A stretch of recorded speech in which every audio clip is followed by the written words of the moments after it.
Register in the country. Washington County Judge Mark King grew up in Prairie Grove.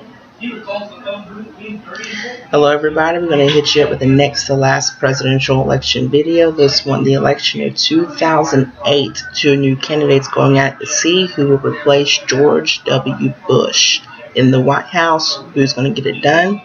Let's find that out right now.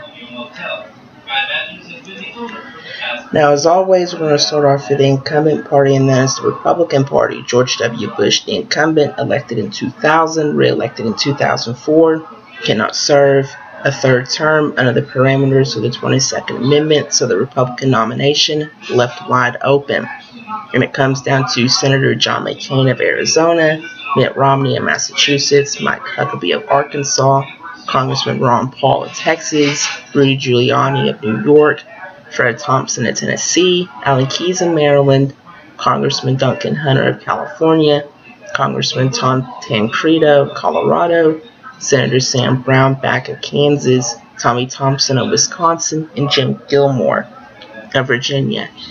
At the end of the day, it is going to be McCain who receives the Republican nomination for president, and he's going to bring along for the ride the governor of Alaska, Sarah Palin. As his running mate, Palin becomes the second female to be nominated as vice president by a major political party. Now that we have our Republican ticket of McCain and Palin, let's go to the Democrats.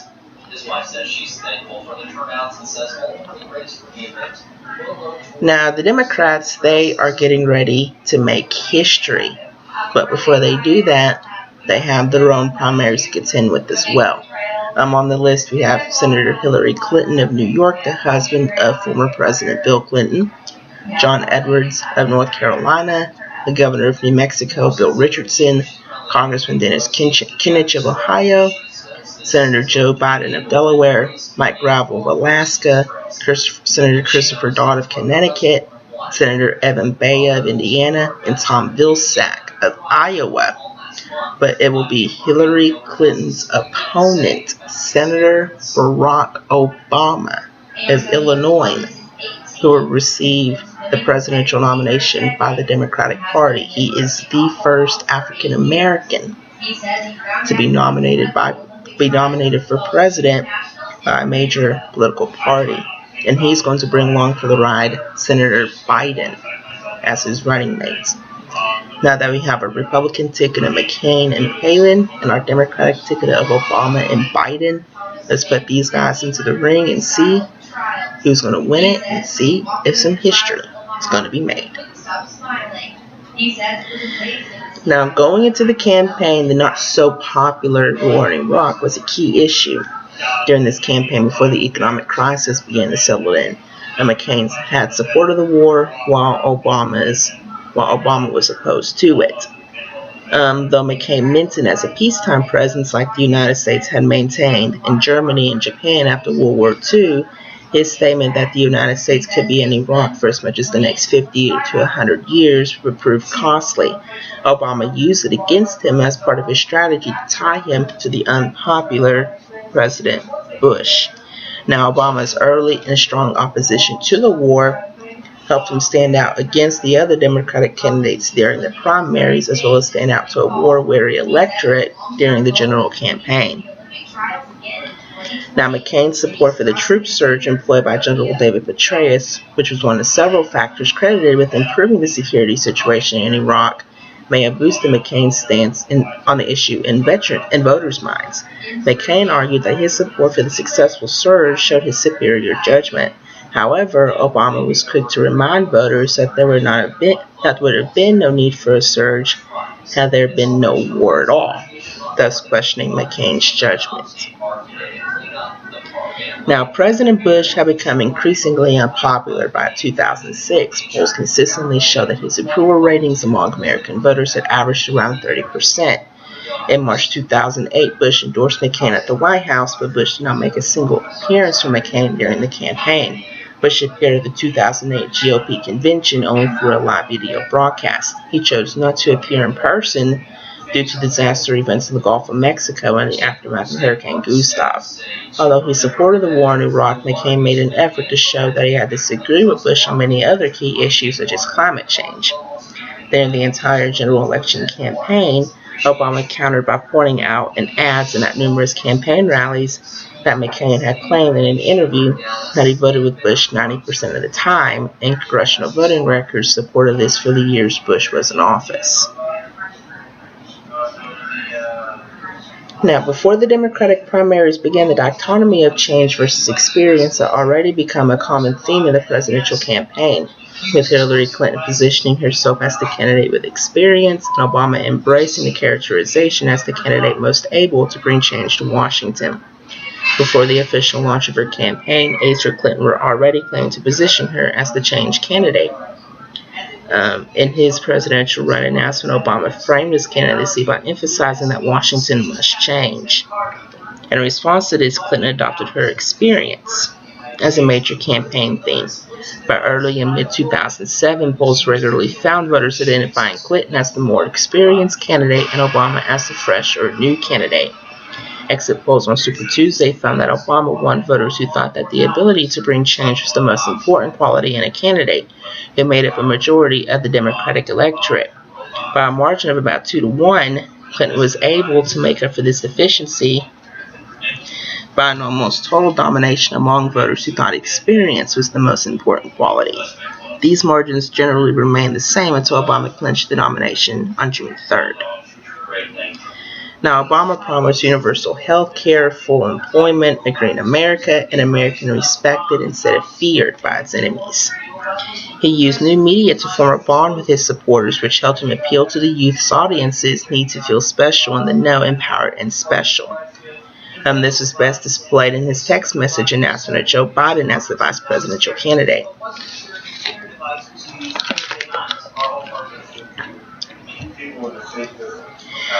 He has also declared in his book, The Audacity of Hope, that he did not experience a religious upbringing. Rather, he developed his faith due to the church's ability to motivate social change. Bauer then wrote that this is the best exemplified in his 50-state strategy, meaning that a campaign in states that historically would never vote for a Democrat. The 2008 presidential election saw a large youth turnout, up to 51%. Now, McCain quickly adopted similar campaign themes against Obama at the start of the general election campaign. Polls regularly found the general electorate as a whole divided more evenly between change and experience as candidate qualities and the Democratic primary electorate, which split in favor of change by nearly 2-1 margin.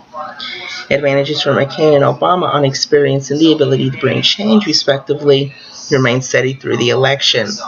However, final pre-election polling found that voters considered Obama's inexperience less of an impediment than McCain's association with sitting President Bush, an association which was rhetorically framed by the Obama campaign throughout the election season as more of the same.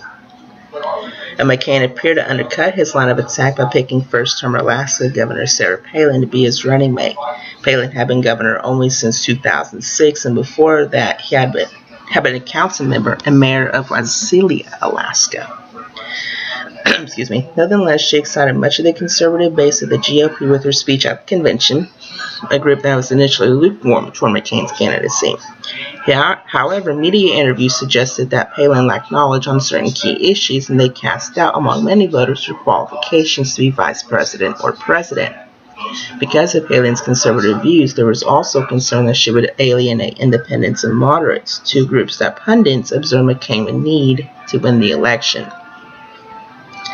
Now, polls taken in the last few months of the presidential campaign and exit polls conducted on election day show the economy as the top concern for voters. In the fall of 2008, many news sources were reporting that the economy was suffering its most serious downturn since the Great Depression. During this period, John McCain's electoral election prospects fell with several politically costly comments about the economy. The first one on August 20, McCain said in an interview with Politico that he was uncertain how many houses he and his wife Cindy owned. I think I'll have my staff get to you. But both on the stump and in Obama's political ad 7, The gaffe was used to portray McCain as unable to relate to concerns of ordinary Americans. This out-of-touch image was further cultivated when on September 15th, the day of the Lehman Brothers bankruptcy, at a morning rally in Jacksonville, Florida, McCain declared that the fundamentals of our economy are strong, despite what he described as tremendous turmoil on our financial markets and Wall Street. With a perception among voters to the contrary, the comment appeared to cost McCain politically. On September 24, 2008, after the onset of the financial crisis, McCain announced that he was suspending his campaign to return to Washington to help craft a $700 billion bailout package for the troubled financial industry. And he stated that he would not debate Obama until Congress passed the bailout bill. Despite this decision, McCain was portrayed as not playing a significant role in the negotiations for the first version of the bill, which fell short of passage in the House. He eventually decided to attend the first presidential debate on September 26th, despite Congress's lack of immediate action on the bill. His ineffectiveness in the negotiations and his reversal and decision to attend the debates were seized upon to portray McCain as erratic in his response to the economy. Days later, a second version of the original bailout bill was passed by both the House and Senate, with Obama, Biden, and McCain all voting for the measure. Now, all the aforementioned remarks and campaigns hurt McCain, remarks and campaign issues hurt McCain's standing with voters. All these also occurred after the economic crisis and after McCain's poll numbers, has started to fall. Although sound bites of all these missteps are played repeatedly on national television, many pundits and analysts say that the actual financial crisis and economic conditions caused McCain's large drop in support in mid-September and severely damaged his campaign. Now, McCain's proposal for health care focused on open market competition rather than government funding or control. At the heart of his plan were tax credits, $2,500 for individuals and $5,000 for families who do not subscribe to or do not have access to health care through their employer. To help people who are denied coverage by insurance companies due to pre-existing conditions, McCain proposed working with states to create what he called a guaranteed access plan. Now, Obama, he called for universal health care. His health care plan proposed creating a national health insurance exchange that would include both private insurance plans and a Medicare-like government-run option. Coverage would be guaranteed regardless of health status, and premiums would not vary based on health status either. It would have required parents to cover their children, but did not require adults to buy insurance. The Philadelphia Inquirer reported that the two plans had different philosophical focuses. They described the purpose of the McCain plan as to make insurance more affordable, while the purpose of the Obama plan was for more people to have health insurance. The Des Moines Register characterized the plan similarly. The Commonwealth Fund concluded that compared with McCain's approach, Obama's plan could provide more people with affordable health insurance that covers essential services, achieve greater equality and equity and access to care, realize efficiencies and cost savings in the provision of coverage and the delivery of care, and redirect incentives to improve quality. Critics of McCain's plan argued that it would not significantly reduce the number of uninsured Americans, but increase costs, reduce consumer protections, and lead to less generous benefit packages. Critics of Obama's plan argue that it would increase federal regulation of private health insurance without addressing the underlying incentives behind rising healthcare spending. Mark Pauly suggested that a combination of the two approaches would work better than either one alone.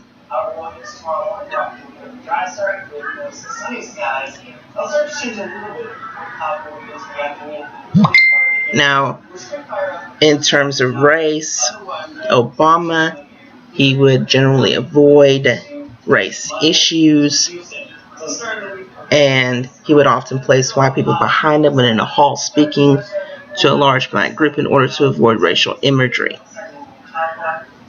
Now, with the campaign in mind, let's go to the results, because history is not gonna be made.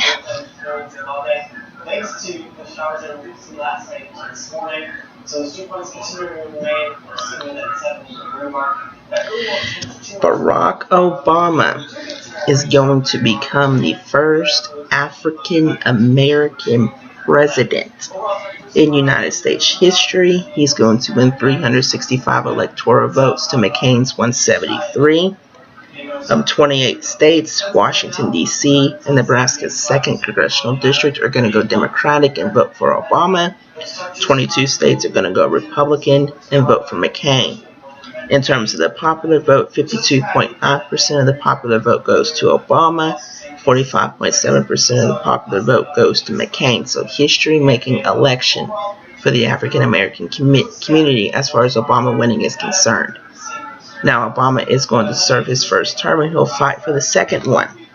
In the election in 2012, our last election video, I know it will be. But we will talk about that next time. And with that, I hope you enjoyed this election video. If you haven't seen any of my previous videos, go ahead and watch those if you want. I hope you get a lot out of these. And with that, we will see you next time with the final election video.